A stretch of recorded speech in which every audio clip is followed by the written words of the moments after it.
program is brought to you by Newsworks in cooperation with the City of Eau Claire. This program is simulcast on WRFP-LP 101.9 FM. 1 minute to the hour is close enough. So everyone's here, so I'll call the February meeting of the Waterways and Parks Commission meeting to order. First item on the agenda is approval of minutes from the January 24th meeting. Are there any corrections or additions to the minutes? I sent this to Pat, but I think the person that was here that Pat didn't know the name of, I think that was Ray Larson. Did someone else recognize him recently? I did make that addition to the minutes, so if the commission wants to approve it with that change, then I'll have Susan sign it with that change. I believe that's what he said, and that's who it looked like to me. So. And that was on the fourth page.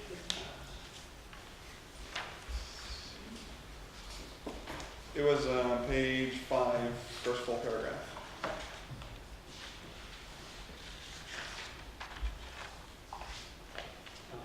Of the current packet. Oh, okay. Sorry, I don't know. The current packet, it was on And page, the last page. Yeah, page 404 of the actual minutes.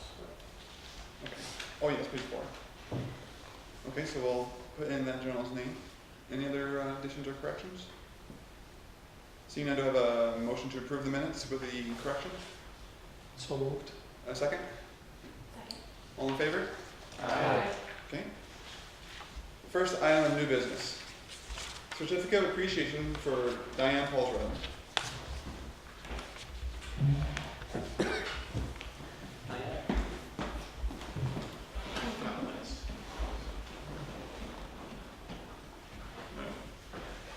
Resolution, and I've been asked to read the resolution, so I shall.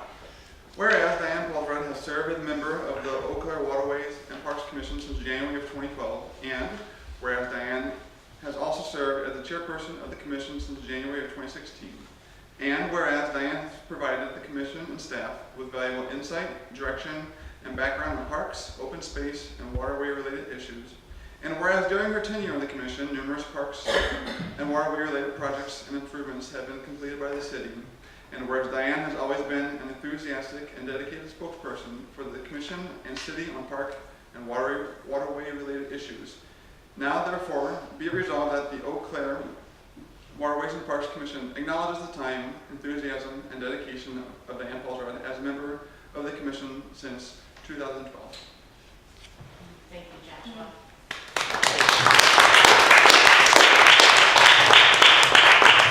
I just want to say thanks to the city for letting ordinary citizens with nothing more than just a love or concern for the parks and waterways to be able to weigh in on things as they come forward, get to see them firsthand, and in hopes that maybe there might be somebody on the commission that knows a little bit more because they've been around a little bit longer, that hopes that the council might take what they have to say in making their decision.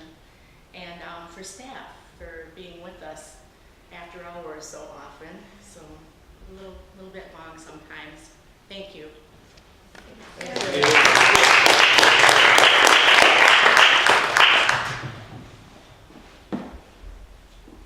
Second item, excess land for Galloway Street.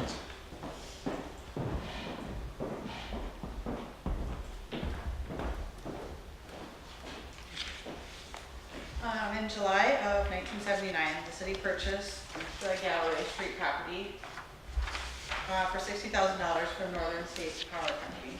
The property currently is vacant and undeveloped. We are looking at declaring, either way. This section of property is vacant land. We would retain the green section for a trail and the blue section for pond. The parcel split between the roads. That larger section is about 8.2 acres, and the estimated market value is between $350,000 and $500,000. Both parcels would be going out for RFP for proposals, should council deem it excess land. And then this section as well in the yellow would be declared excess. Again, we would retain this section for a future trail. That portion is 1.3 acres and estimated at 80,000 to 100,000. The future use for the smaller section is looked at as a multifamily residential, and the larger section was for residential or commercial mixed use. Anybody have questions?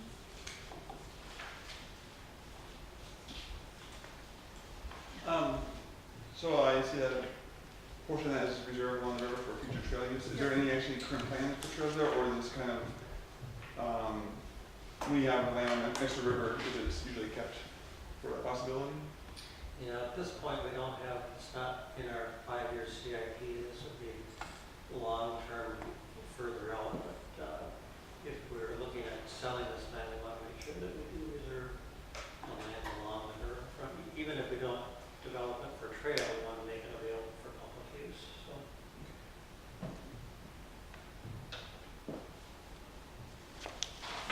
Okay, thank you.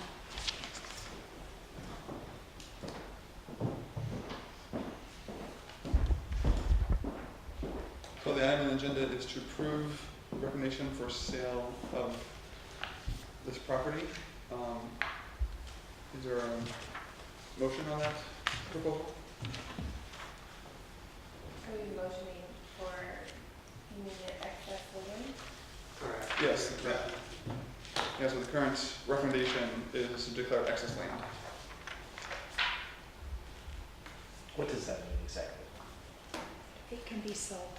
Right, so we're basically saying that Yeah, it appears that, you know, we according don't to this, know potential buyers or anything like that at this point, we're just saying that. Some time ago, city staff reviewed all city parcels and looked at, there was some, all even parcel numbers were inconsistent. They cleared all that up. I was involved in this project a little bit, but again, gave a review of, staff looked at all city properties, certain lands that we really don't see a municipal, effective municipal use. We put in sort of a basket that we could consider excess land for sale, obviously. This is, land that could be developed and rather than being used as a snow collection site. Right, so how would it be zoned if it's declared excess, is that the new zoning? It would be up to the potential developer to take it through the rezoning process. Okay. Depending on what they wanted to do with the property, they would have to have it rezoned. This is close to like all of the Altoona development, so it would probably sell for. Right near the River Prairie, Mhm. Galloway intersection, stoplights there. And then Indian Pet Foods is located, for this parcel here is just to the southwest of this also. This was a parcel a number of years ago. The city had some discussions with the YMCA as a potential site. And, that fell through and they decided to look at the Acton Lake site. But so this is a site that we as the city have considered as potential for sale for many years. And yet it's probably good public policy not to hold on to land that doesn't have a foreseeable use by the cities and to get it back onto the tax rolls. Right. And that's part of the process. Yes. Correct. And yet retain that river corridor that's consistent with the waterway plan that was identified, retaining all, the public access to all our waterfronts. How wide is that trail potential, or that piece of land that? Oh, that's a piece there. I'm not quite sure on, but if we would be putting a recreational trail in there, our standard now is at minimum 12 feet wide. So we get The width from we're probably looking at close to 100 feet there, but there's some pretty steep topography there too. that's a good size trail. So if we were to put a trail in there, more than likely it would be near the top of that. But again, by reserving that, it allows the public to go down towards the river if we choose to do so. Avoid having parking lots built next to our corridors, things like that. Is the land northeast of that green section, is that also publicly owned? Like up to River Prairie Drive?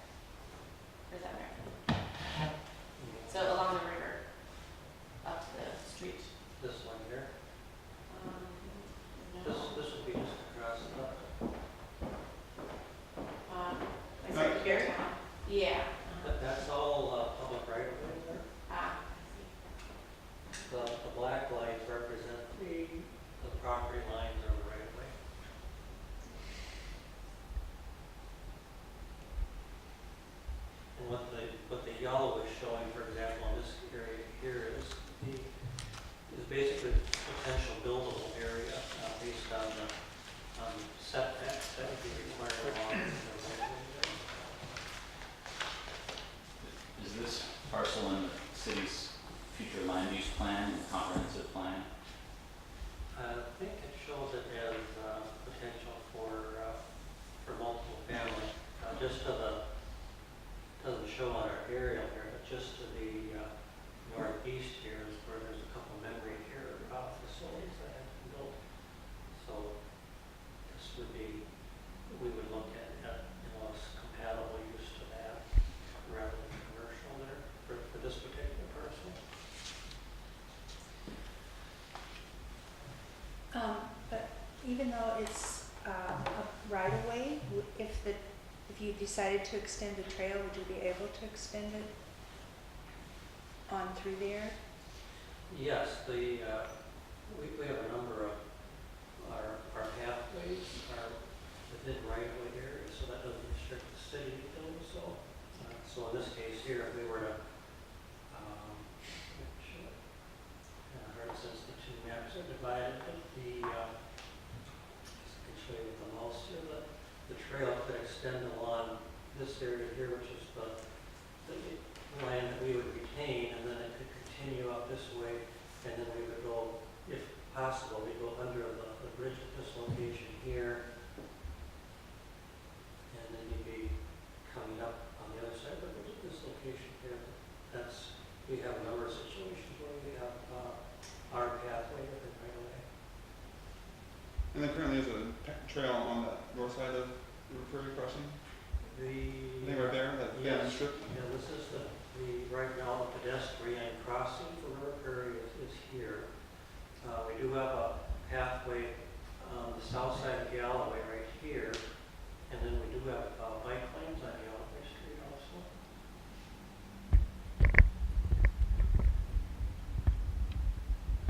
Any other questions or comments? Seeing none, is there a motion to approve the declaration of excess land? I move that declaration of excess land. Is there a second? Okay, all in favor? Aye. Any opposed? Okay. Third item on the list is an information report on the Fairfax Pools 2017.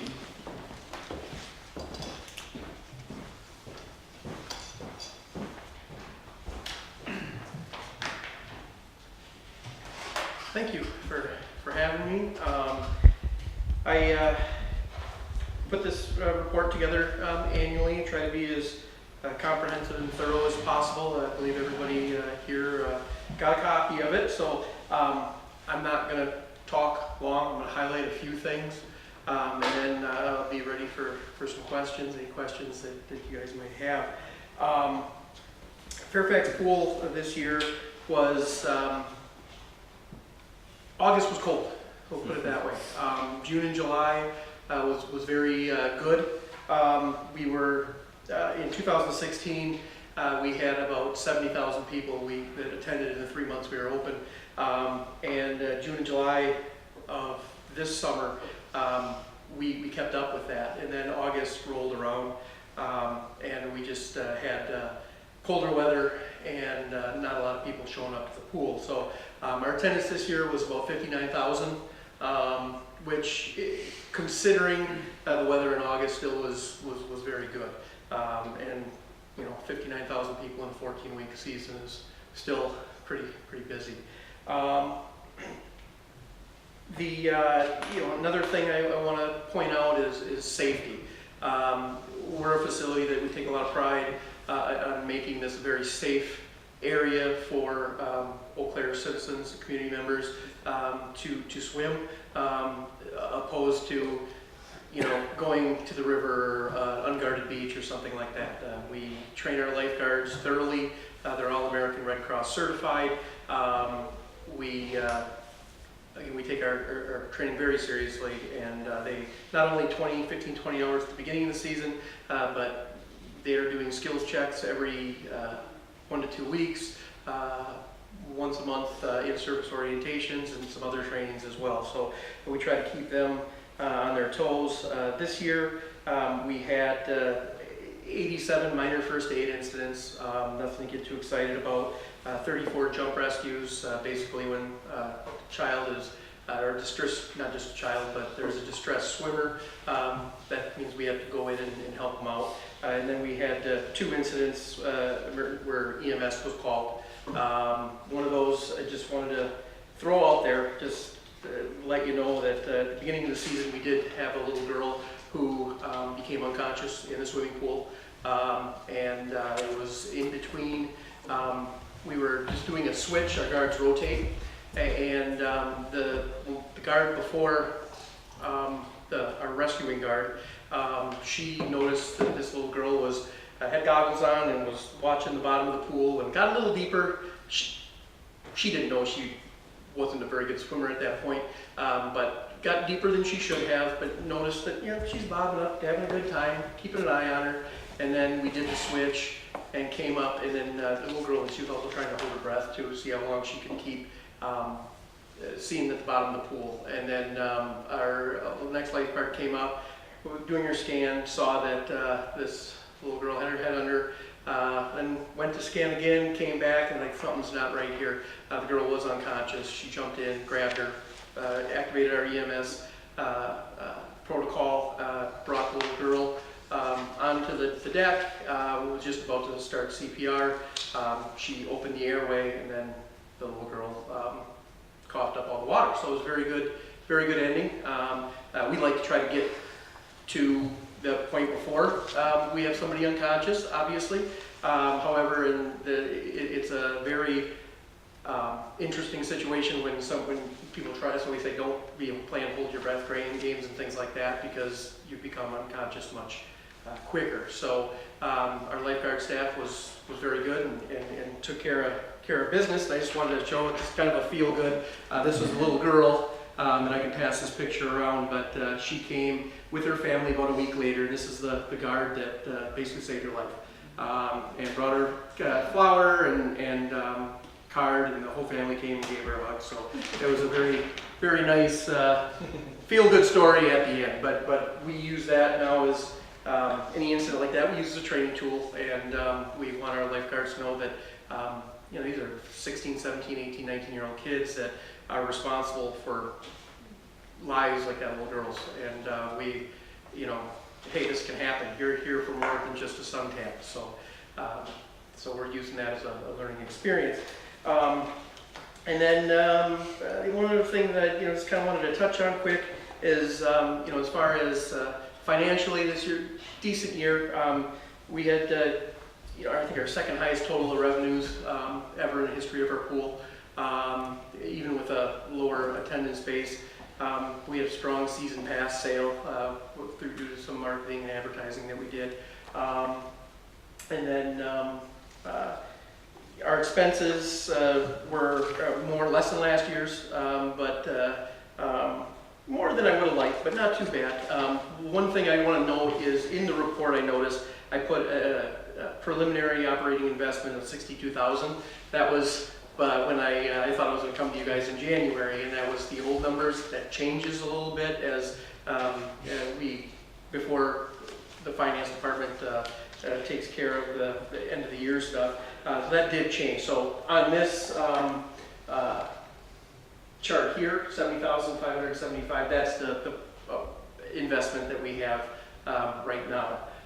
So you're talking about a cost to run Fairfax Pool, about $1 per person in the city of Eau Claire, roughly. Yeah, that's so not too bad. Not the greatest year we ever had financially or attendance, but considering the weather we had, it went all right. And the main thing is that we had another safe year and no major problems. So I'll take this time. Anybody have any questions? I would love to answer. I have kind of 2 questions. I noticed where it says that staff full-time, and then it says 0.5. Yes. So does that really mean that's your regular staff and So what- not the other temporary staff? So basically what that number is referring to is my time as well as we have a full-time park maintenance worker out there too. His name's Pete Bowman, and his time, usually about a quarter of his time is charged to the pool, and a quarter of my time is charged to the pool enterprise account. So that's where we get that 0.5. We have, yeah, so we're not really splitting anybody in two or anything, but that's where we get that 0.5. And that'll change a little bit this coming year. We're making some, been working with Todd to make some changes with how we operate, how our pool mechanical operator works out there. So we're going to be taking on a little bit more of his salary, just because it just makes sense, because he needs to spend a little more time, you know, at the pool than other areas of the park. So we're working on that plan as we speak. So next year that could be closer to 0.75. And I noticed that like in 2013, there were 87 scholarships, and then since then it's really increased, and now it's up to over 400. Yep, and the reason that is increasing, same with the season pass sale number. In 2014, I started counting everybody that is actually holding a pass. For example, in 2013, we just counted 87 families that got one. But it really didn't give a good representation of how many people were actually serving. So 2014 and on, the season pass numbers reflect the total number of people that are actually holding that season pass. But in the scholarship, is that reflective of the money that you are able to collect for scholarships? Yep. Or would you ever, if you had a family that needed a scholarship, no matter what your charitable giving was for the year, would you deny them a scholarship? No. We used to, maybe 7 or 8 years ago, but we changed that policy. It just didn't make sense. We do the fundraising, as you said, to get donors to help with that. But I want to say this year we maybe collected about 3,000 from last year, but we don't cap it anymore, because it just, we want these, it's our goal to want all families, regardless of income, to have a safe place to swim. And, you know, I mean, we're not losing anything by giving them the, you know, if they meet the qualifications, giving them the reduced rate, because you know, they're going to come, they'll still spend some money at the concession stand, and that's not even the big thing. The big thing is we want to give them a safe place to swim. And so yeah, so we do that. We do not say no.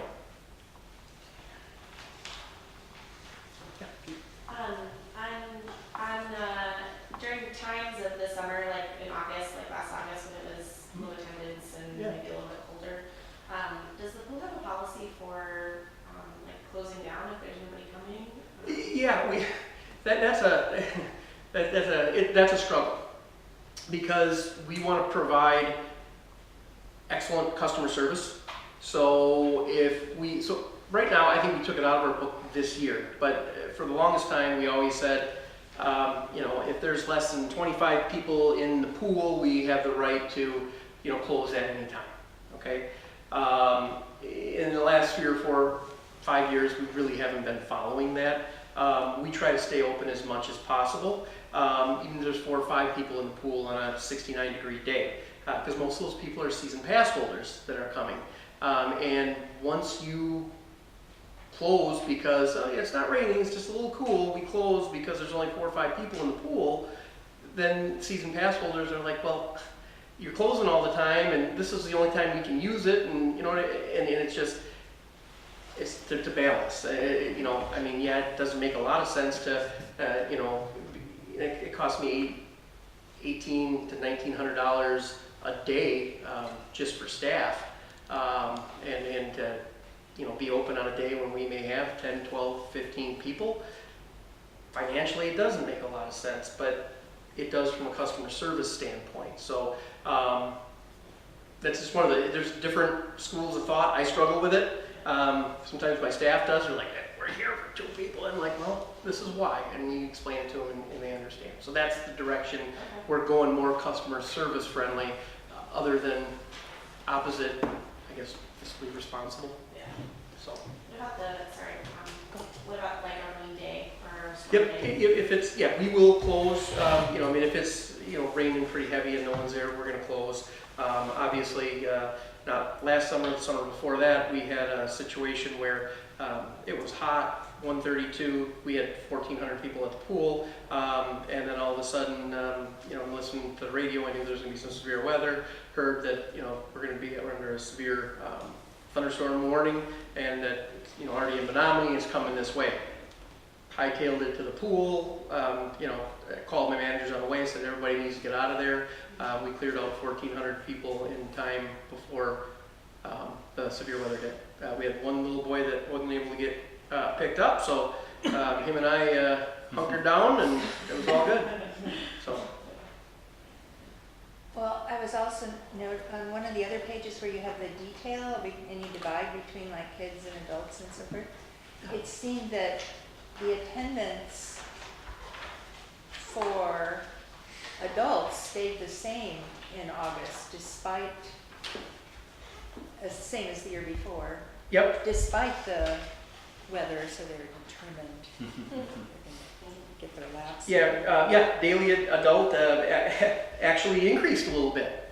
And I think I'm going to throw out that with daily admissions, that doesn't include, because like family passes, a lot of adults are there with family passes too. We don't know if they're an adult or not in that family pass number right here. So that's kind of hard to say, but this number here, yeah, it did increase, and I really think that one of the reasons that is increasing is due to the fact that our water aerobics and lap swim times we've expanded them, they're becoming more popular, so we will have more adults using the pool.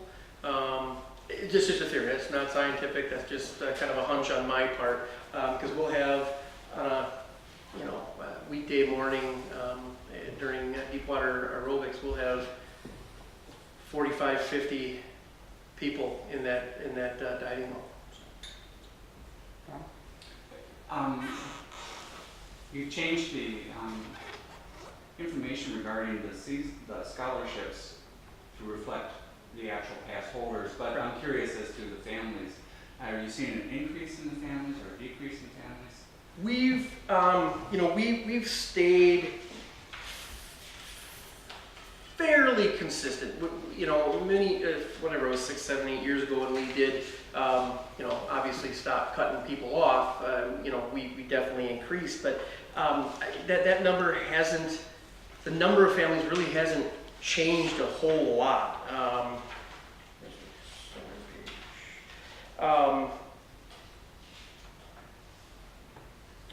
This year, it went up a little bit, but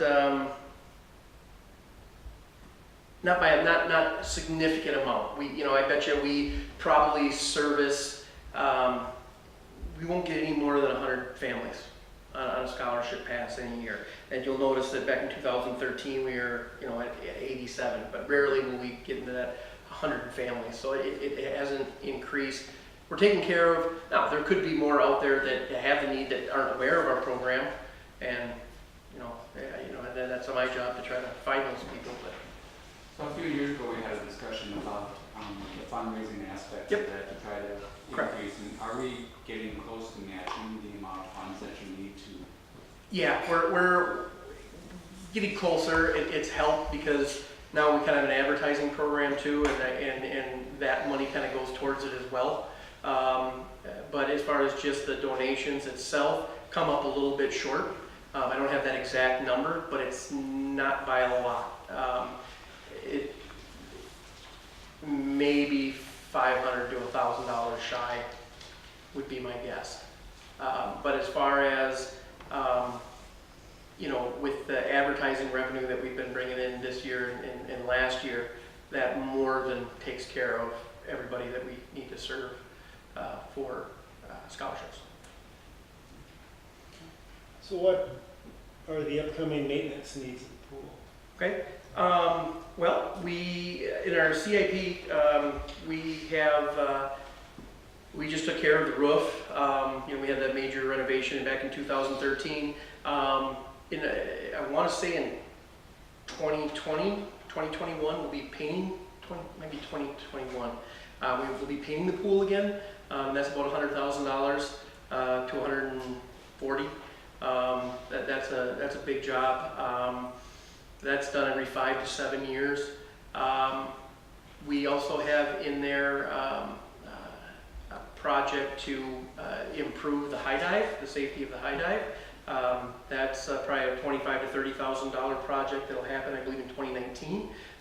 Just to, I was told at a conference from an aquatics expert by the name of Tom Griffith that he's also an expert, uses an expert witness in a lot of pool liability, drowning cases, things like that. Is if you have a traditional 3-meter board, if you have somebody get hurt on that, you will lose the lawsuit, guaranteed. Doesn't even matter the circumstances. So we took that seriously and outfitting that into a kind of staircase and railings, and so it's not your traditional ladder, which can be very dangerous. So that's another thing. As far as pumps and heaters and things like that, because we got that done in 2013, that's not set to happen for another 10, 15 years in the filters. So just things here and there that we need to improve on. Right now we're working on expanding the bathhouse. That's a project that's going on right now.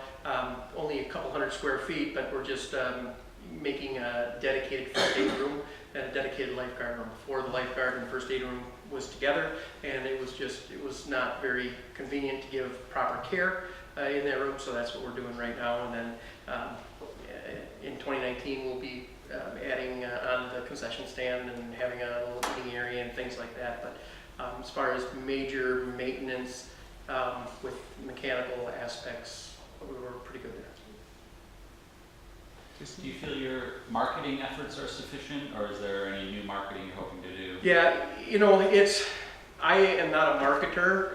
That is one of the things that I need to get better at. We've done better, so we improve every year.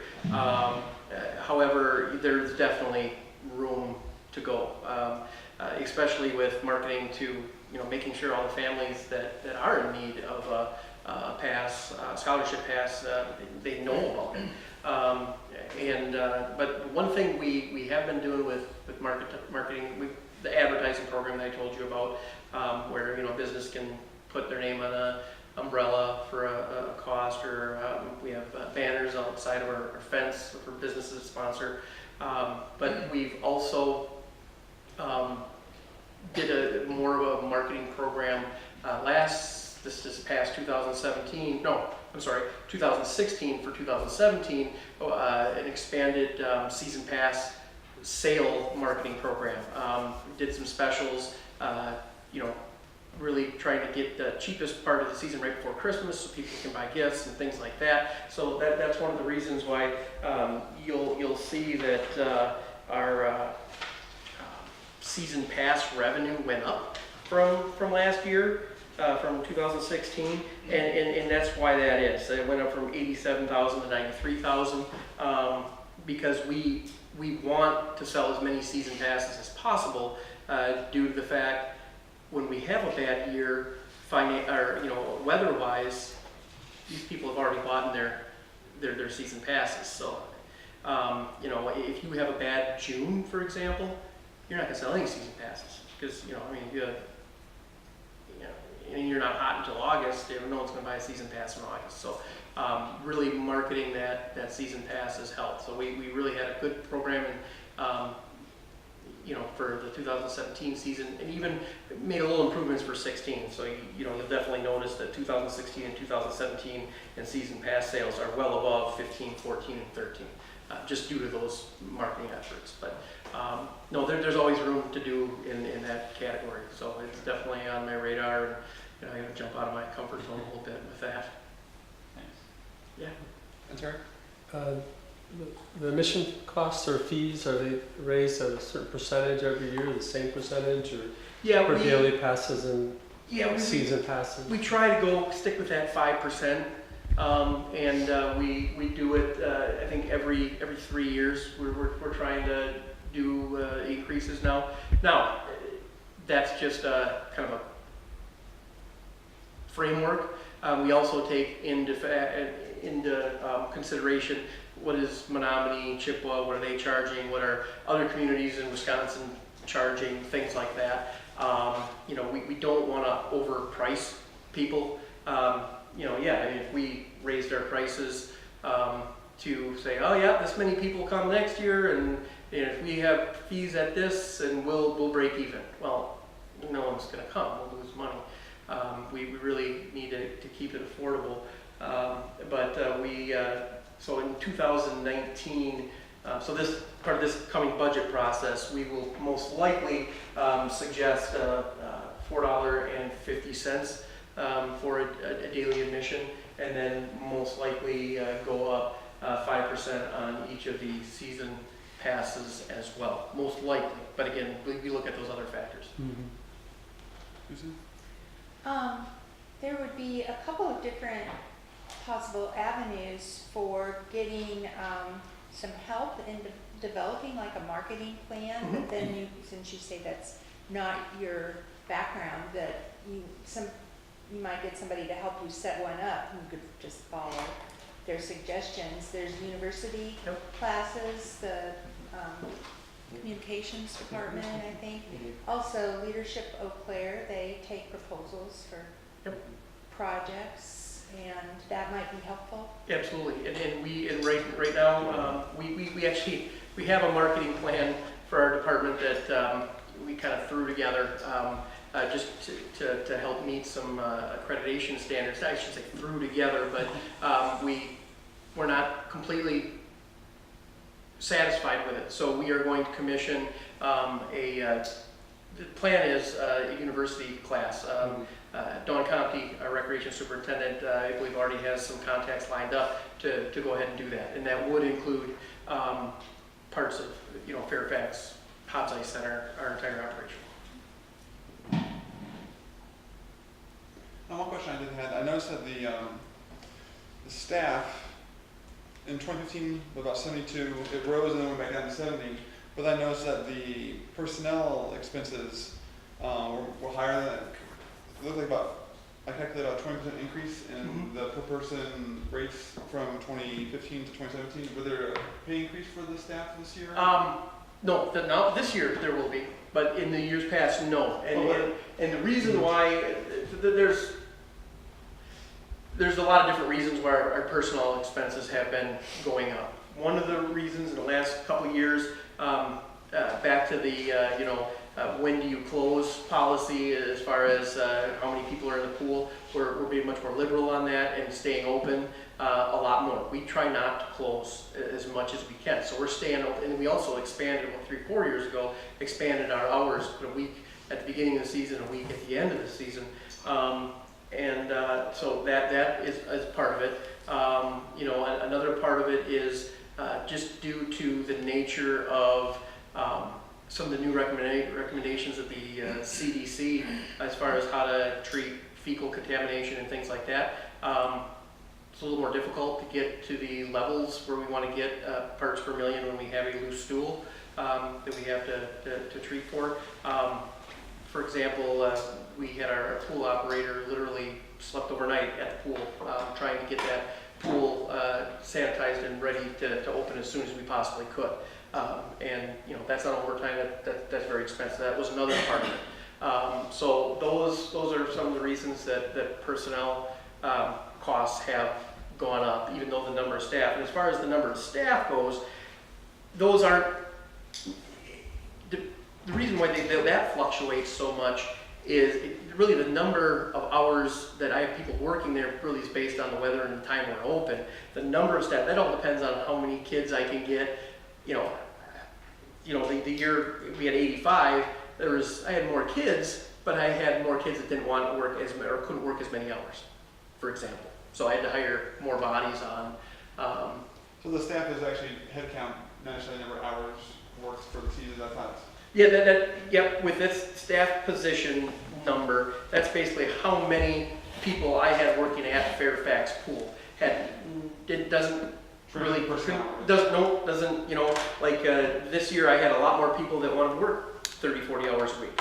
The year before that, I had a lot of people that, I only want 10, 15 hours a week. Well, to meet the needs that we need to be open, I need to hire more bodies.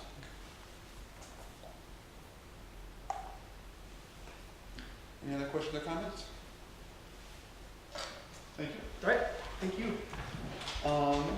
Suppose move to accept the reports. Generally, motion to accept it. Okay, is there a motion to accept the Fairfax pool report? So moved. Jason, is there a second? Second. David, all in favor? Those opposed? Okay, next item on the list is the 2018 special events list.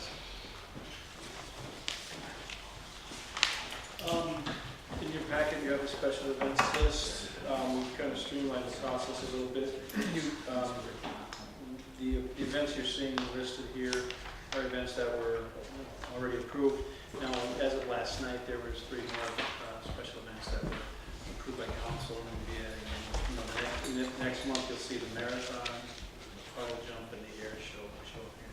By the seasons, or by year's end, this sheet will be several pages long, and I'm speculating it'll be in the neighborhood of slightly over 100 special events. That's where I've been on track for several years now.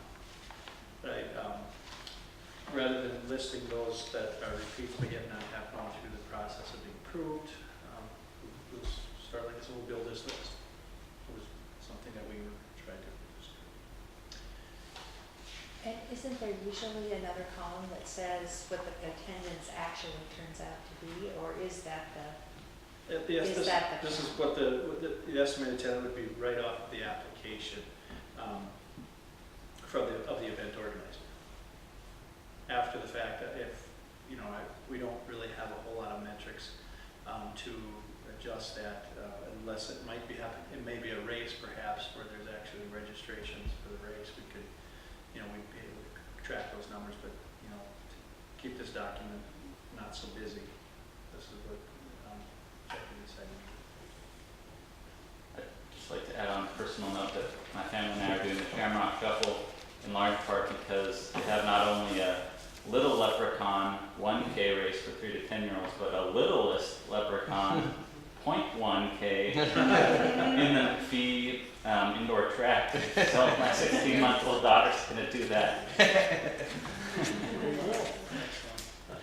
I think the breadth and breadth of the special events that are coming, that are being brought up, and it's spectacular. Things that we're able to pull off, not only from a staff standpoint, but some of the folks that are coming up with ideas for the events that they'd like to hold here. It just seems as everything starts bubbling downtown here, it's a special event mecca. We just went through our auditing, our accreditation process, and that's one of the strengths that our visiting team from other parts of the nation were really impressed by, as far as how we, this special event process that we have in place, and it's a process, but it ensures our events are always successful, and it pays off. It's most oftentimes these special events, as you know, the proceeds are going to service organizations and charitable causes. How soon do you hear back on the accreditation? Or have you already? At the end, today at 3 o'clock, the visiting team sat with us for about 2 hours and kind of went through all the sections of the accreditation process. We were, if it was a batting average, I'd say we were batting about 980. So it looks good. And then they will let these visitors they'll compile their report that they kind of show to us, and it does go to another team from the National Parks and Recreation Association that'll actually review that. And we should probably know officially by April, and then be awarded that accreditation status this fall. But it really went well. Great. A lot of work behind the scenes, getting prepared every 5 years for this, but they were very pleased with us, and they were a great team to work with. And two of them were from North Carolina, so they had never seen hockey rinks before. The little reception was over there in Hobbs. Yeah, I just in chatting with them, we were talking about,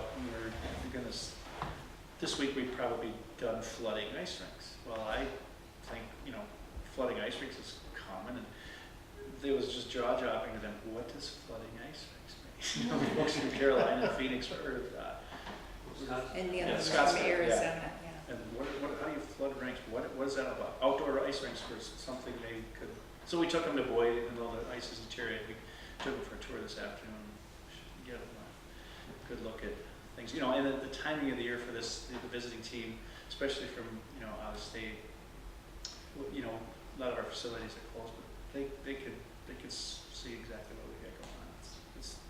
But this is about the time of the year that works well for staff to, take this time, 3 days pretty much dedicated to this, as opposed to the mad scramble that hits when everybody wants to play ball and swim, open up our facilities. So it works out well for us too. But I thought it was nice that you had the montage of all your activities at the reception, because then you could see the summer look. The team comes to the community they're auditing, and it's 3 days of, I think they were sequestered in that back conference room for 3 solid days. They went out very little as far as broke up their day, and they're all leaving. Most of them are leaving tomorrow morning, catching flights to points home. But they put in a lot of work. They were there at 8 a.m. and I know they worked well into each evening. The gal from Scottsdale was really impressed with Ron Waterways, his pickleball discussion. Oh, okay. Pretty lengthy discussion. Yeah, that all indications we're doing well. I'm quite confident we'll receive the accreditation status once again. Okay, moving on to the director's report. Yeah, if there's any questions on director's report, I'd be happy to get some on that too. First of all, on the playground, is there a target actual completion date for that? It says spring, Yeah, we've got, playground's kind of split into 2 halves, where that pathway goes on the center. We've got 1 half is installed, that came late in the year. The second half will be as soon as weather permits. We are first on the list with the contractors to ramp up and get working, get back on the installation. The key is going to be the temperatures, and because a good portion of this play area is going to be that rubberized we call it poured-in-place surfacing, and you need temperatures consistently above 50 degrees, around the clock to have that process work. So I would say we'd be looking at end of April, early end of April, ideally. More realistically, probably mid-May. I'm hoping we have it in by Memorial Weekend. There could be weather delays, but it's ultimately it'll be a much better playground, and there's going to be a lot of interest in that area. We wanted to leave it up as long as we could, and then we had to take everything down. That's why we did with a late start. But, hopefully we'll have it in place as schools start to have their spring field trips too. That's a pretty popular area. It's priority to them ASAP. And the contractor that we're working with, we've worked with Lee Recreation on several projects over the years. We've been awarded installation contracts, and they've been very dependable. They'll do everything they can to get us where we want to be. Any other questions or comments for the director's report? Okay, nobody had an initial item you wanted to? Oh, I would like to introduce you to Cassandra Monkey. She's our intern this year. Every year, the Recreation Division usually typically hires an intern. Cassandra is involved in helping us develop a manual, if you will, or a comprehensive document that covers our preventive maintenance and operating procedures. Is that And maintenance standards. maintenance standards? Kind of applicable for my division. Yep. So although Dawn's division's paying Cassandra all the work on my division, so I'll probably go Dawn at some point. Yeah. But she's doing a great job. She, her and Cassandra and I met a couple, three occasions so far, and we've got, you're in a few meetings, you're well on your way to a really nice document. We'll share that with you folks when on completion. Are you in school somewhere? Yeah, I'm enrolled in the University of Wisconsin La Crosse, so this is Okay. my last semester. I'll graduate in May once I finish this. What program? Recreation management. Fantastic. Thank you, Cassandra. Thank you. Okay, that concludes the director's report. Last item is adjournment. If there's nothing else, is there a motion to adjourn? So moved. David, second? Second. I think Ron was in first, so all in favor? Aye. All opposed? Meeting is adjourned. So Jason.